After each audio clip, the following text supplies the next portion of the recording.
broadcast tonight, Shippensburg holds a rally in solidarity with Asian Americans following the deadly shooting in Atlanta. We take a closer look at the borders and how President Biden plans to handle the crisis. And the magic of Sister Jean, bringing Loyola Chicago a reason to believe. That and more right now on SUTV News.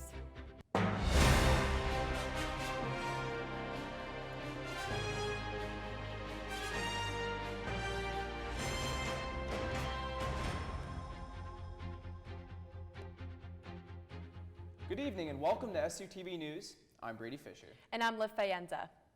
This past Monday, a vigil was held in honor of the lives that were lost in the Atlanta, Georgia, 6 of whom were Asian American women. SUTV's Marley Bowman has more.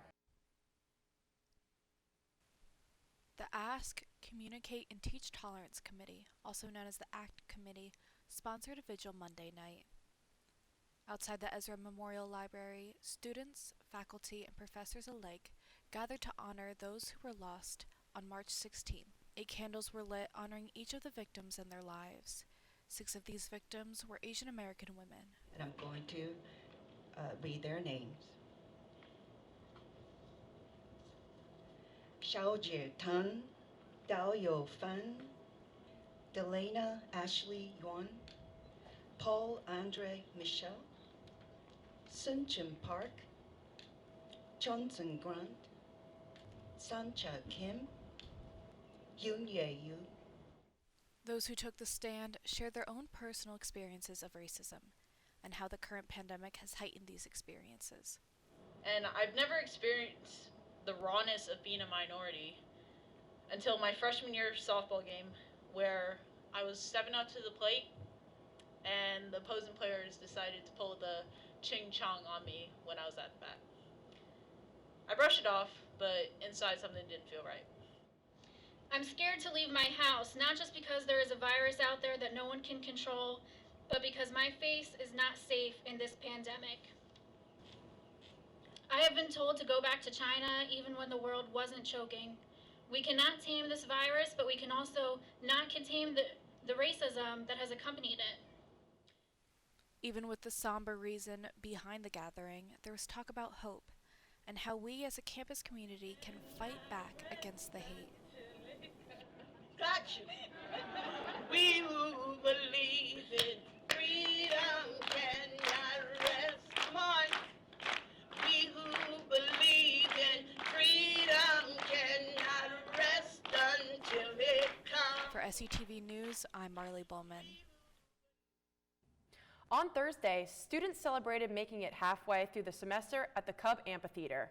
Cornhole, can jam, soft pretzels, and more were available for students to enjoy throughout the afternoon. Women's History Month is coming to an end, and SUTV's Alicia LaLuz has the news of events happening around campus to close out the final weeks of March. Shippensburg University and its organizations have some exciting events planned to end Women's History Month on a high note. Quickly approaching, on Saturday, March 27th, SHIP's Multicultural Student Affairs Office, also known as MSA, presents the Together We Slay Brunch, offering an event filled with women empowerment, bottomless mocktails, giveaways, and positive vibes only. Later that night, the Cub is hosting a movie night at 6 p.m. Enjoy some popcorn and other snacks while watching 2020's Promising Young Woman.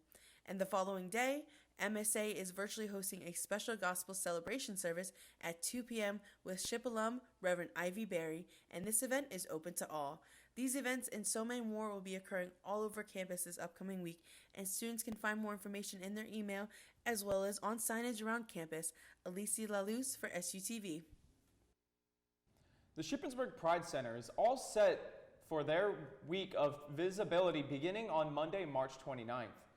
SUTV's Adam Beam gives us a preview on the upcoming event. Shippensburg University's Pride Center has long been an outlet for members of the LGBTQ+ community to be represented properly on campus, as well as making oftentimes marginalized voices heard. Starting Monday, March 29th, the Pride Center will begin their Trans Week of Visibility to celebrate all members of the transgender community. I had a chance to sit down with Director of LGBTQ Programs and Services and Director of the Pride Center, Alethea Zamatakis, as she told me about the importance of these events. We here are celebrating the Trans Week of Visibility to bring a spotlight to the beauty, richness, and diversity of trans and non-binary and gender non-conforming communities. A lot of times we focus on the pain and trauma of being trans, which is important, but the Trans Week of Visibility is meant to celebrate the beauty and complexity of what it means to be trans as something positive rather than just something negative. The week will begin Monday with a Trans Liberation panel from 2 p.m. to 3 p.m.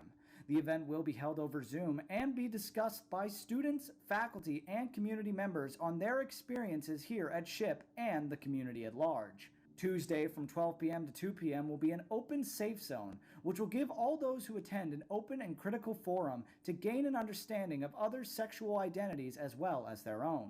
Wednesday from 6 p.m. to 7 p.m. will be a keynote speaker, Estrella Sanchez, founder of Community Estrella, which is an Atlanta-based organization that advocates for trans Latina rights and justices.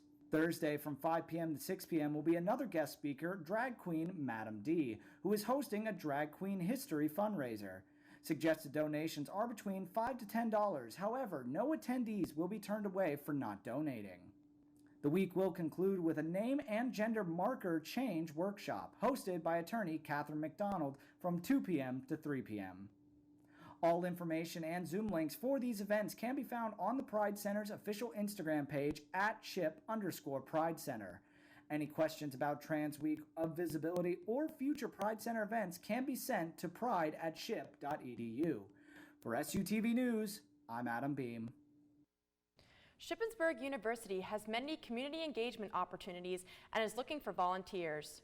Rail Trail service projects need help March 19th, April 16th, and May 7th from 1 to 3 p.m. The Children's Fair is seeking help to prep the fair, check sidewalks, and sponsor an activity booth on April 10th from 10 a.m. to 1 p.m. Ship Shape Day wants to get people outside and clean up the community on April 24th. Ship Serves Outdoors wants to help with tree planting and other outdoor service days. You can find out more on their local website. Coming up next on SUTV News, we look at how spring break has caused Miami to issue a state of emergency. And we have the latest on the mass shooting in Boulder, Colorado. We have more after the break.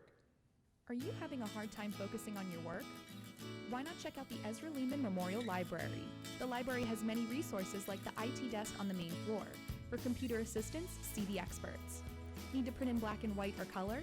Don't worry, the library offers both options on different floors. You can use the bottom floor for group work and the top floor for when you need silence. Don't forget to stop by Starbucks. Check out library.ship.edu for more information. This is a public service announcement from SUTV. Looking for a way to be informed and get involved? Join student media on campus. Whether it's SHIP's Emmy-winning TV station, SUTV, award-winning newspaper, The Slate, university radio station, WSYC 88.7, or nationally recognized Public Relations Society, PRSSA. There's an organization for you. Make the most of your college experience. Visit the third floor of the Cub or Roland Hall for more information. This has been a public service announcement from SUTV. The Center for Disease Control updated their guidelines to begin a phased reopening of all grades from kindergarten through high school. The most significant change being that social distancing for school children has decreased from 6 feet to 3 feet for students in low transmission areas and 6 feet in areas with high rates of transmission. The CDC also stated that physical dividers can be removed from classrooms. Masks are still required, and staff is to encourage proper wearing of masks, completely covering the nose and mouth. Schools are expected to have good ventilation and keep up with cleaning all surfaces. Teachers and other school staff are now qualified for the COVID-19 vaccine, and regular testing of students and staff is strongly encouraged. The CDC reminds schools that to prevent the spread and ensure reopening, they need to promote behaviors that reduce the spread, maintain healthy environments and operations, and prepare for when someone gets sick. Miami Beach has declared a state of emergency due to the high-risk chance of a COVID-19 outbreak. The popular spring beach destination has become what the mayor of Miami Beach calls a wall-to-wall rock concert, with spring breakers visiting by the thousands. The city has imposed an 8 p.m. curfew effective immediately due to people not following COVID-19 protocols. As the border wall remains closed, the number of migrants attempting to enter grows, and the Biden administration is facing backlash. SUTV's Adam Beam has an update on the ongoing crisis.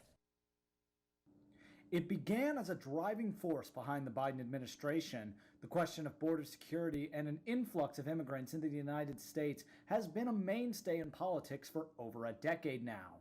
Biden had expressed during his campaign that he would open the border far more than during Trump's presidency. However, amidst of unprecedented numbers of immigrants crossing the border, they have now closed it for an unspecified amount of time.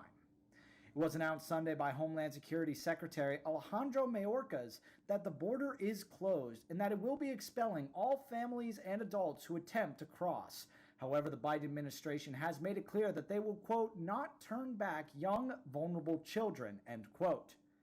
With this decision, the administration has faced heavy amounts of criticism, many feeling that the president is falling back on one of his key promises from his campaign. There has also been criticism towards the administration's reluctance to allow press down at the border to give the public a proper look at the situation going on. Mayorkas, while on Meet the Press, expressed blame towards the former Trump White House for, quote, dismantling the orderly, humane, and efficient way of dealing with migrant children, end quote. The rise of migrants attempting entry has been increasing since early February, just a little under a month into Biden's first term. In February, border agents reportedly apprehended more than 100,000 migrants, a 28% increase from the previous month. On Wednesday, President Biden announced that he would have Vice President Kamala Harris head the White House's efforts to control the ongoing crisis. The main goal of Harris's efforts is to slow the swell of migrants entering, as well as building relationships with Central American countries from which they are fleeing from.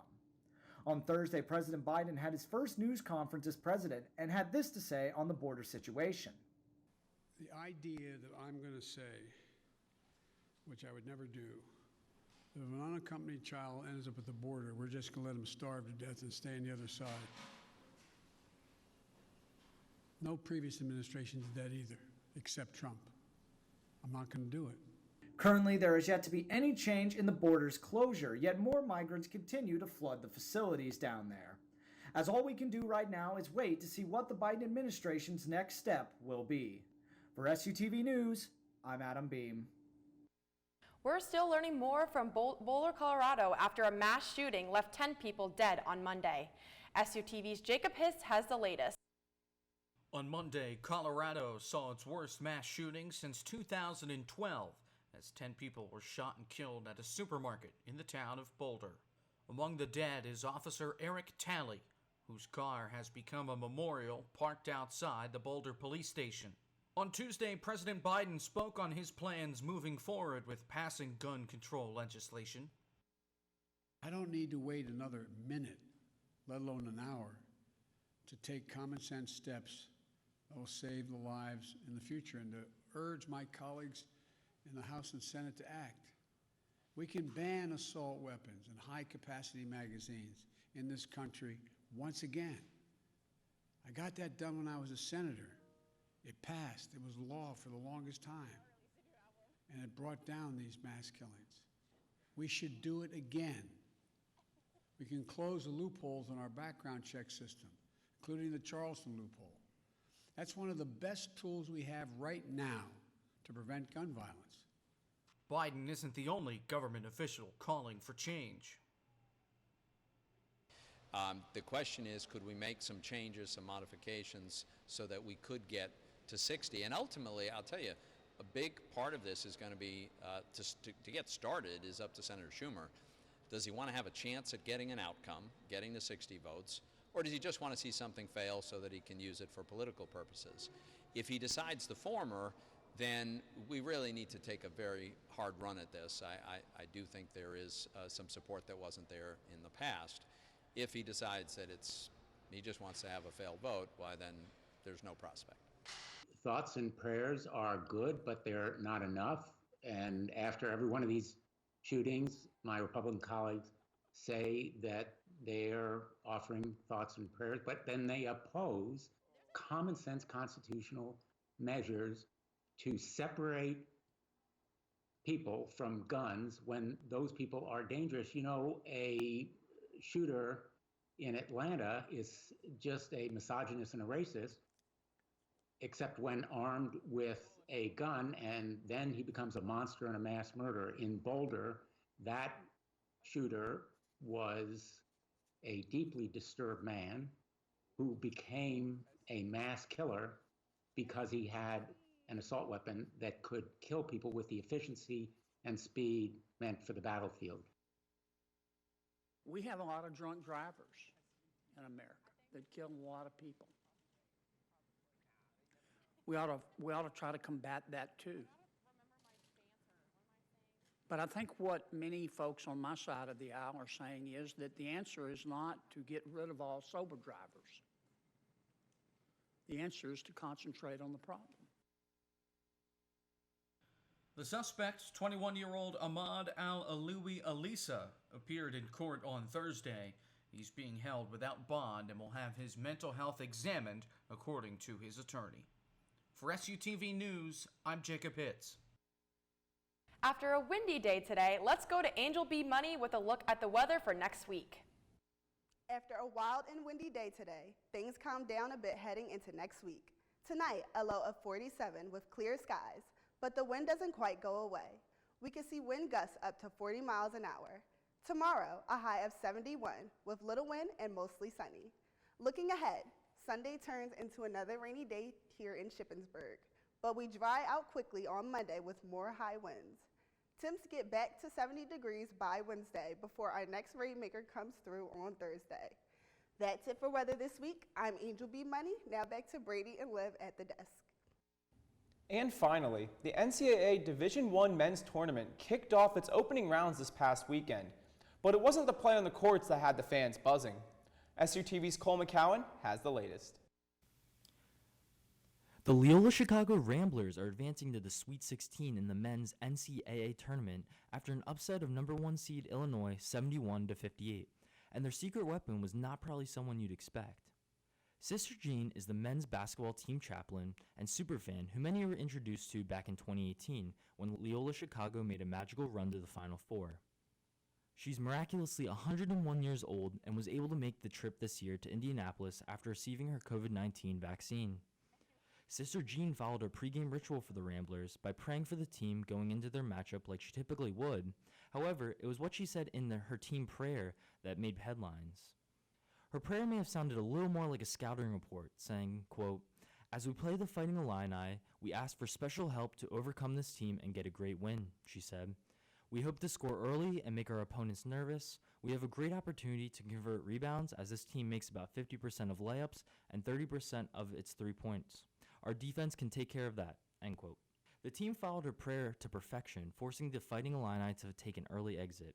We can only wait and see what headlines the next matchup has in store for fans of Loyola Chicago and Sister Jean, who play Oregon State Saturday. For SUTV, I'm Cole McCowan. Wow, it's great to see that the team has a lucky charm. Yeah, they might have busted my bracket, but I'll be rooting for them tomorrow as they take on Oregon State. And that does it for this week's episode of SUTV News. I'm Liv Faenza. And I'm Brady Fisher. Be sure to check out all of our social media at SUTV News and check out our website at sutvnews.org. We're back with Sports on Tuesday. Until then, have a great weekend and good night.